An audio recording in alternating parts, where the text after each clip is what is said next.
سنی جا چکی ہے تمہاری سبھی دعائیں، راضی ہو گیا ہے تمہارا رب اب تم سے، تمہارے آنسوؤں اور تڑپ کی لاج رکھ لی ہے اس نے، جیت گئی ہیں تمہاری دعائیں تمہارے نصیب سے، پسند آ گیا ہے اسے تمہارا مانگنا، تمہاری منزل اب قریب ہی ہے تمہارے، تمہیں ملنے والا ہے وہ سب جس کی چاہت تمہیں سجدے تک لائی ہے، تمہارا راتوں کو اٹھ اٹھ کر مانگنا رائیگاں نہیں جائے گا، تمہارا یقین ہی تمہاری دعاؤں پر کن کی مہر لگوائے گا، وہ کن فیکون کا مالک تمہارے لیے معجزہ ضرور فرمائے گا۔ درد کی شدت سے گھبرا کر جب تم آدھی رات میں اٹھ کر ٹھنڈے پانی سے وضو کر کے اپنے تھرتھراتے کپ کپاتے جسم کے ساتھ اپنے رب کے آگے سجدہ ریز ہوتے ہوئے اور سسکتے ہوئے کانپتے لبوں کے ساتھ اس کو پکارتے ہو، تمہیں کیا لگتا ہے کہ اللہ اس سب کو یوں ہی جانے دے گا؟ تمہاری دعائیں رد کر دے گا؟ نہیں، بالکل بھی نہیں۔ اللہ دیکھ رہا ہے تمہیں سسکتے بلکتے تڑپتے ہوئے، گھبراؤ نہیں، وہ ایسے نہیں رہنے دے گا تمہیں۔ سنو، تہجد کا سجدہ ہر کسی کے نصیب میں نہیں لکھا ہوتا، اگر اس نے تمہیں چنا ہے تو تم جان لو کہ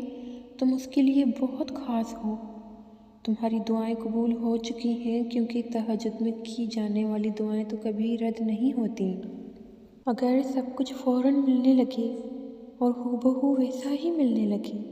جیسا تم چاہتے ہو، تو تمہیں کیسے پتہ چلے گا کہ جو چیز اللہ سے مانگ کر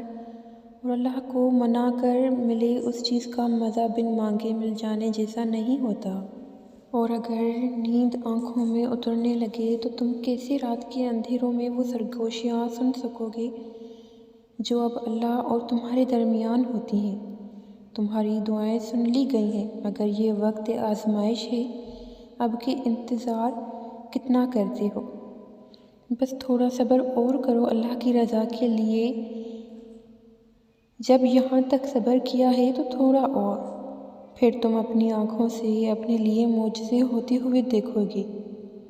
اپنی ان تکلیفوں کا اجر ملتے ہوئے دیکھو گے جن تکلیفوں کو تمہارے اور اللہ کے سوا کوئی نہیں جانتا۔ جب تم نے لوگوں کے ساتھ اپنی جھوٹی ہنسی میں اپنے آنسو چھپا لیے تھے، تمہیں پتہ تھا کہ اللہ کے سوا تمہیں کوئی نہیں سمجھے گا، کہ اللہ نے وہ تکلیف نہیں دیکھی؟ اللہ سب جانتا ہے کہ تمہیں اللہ پہ کتنا مان ہے کہ وہ تمہاری دعائیں ضرور سنے گا، اور یقین رکھو کہ اللہ اپنے بندوں کو خالی ہاتھ نہیں لوٹاتا۔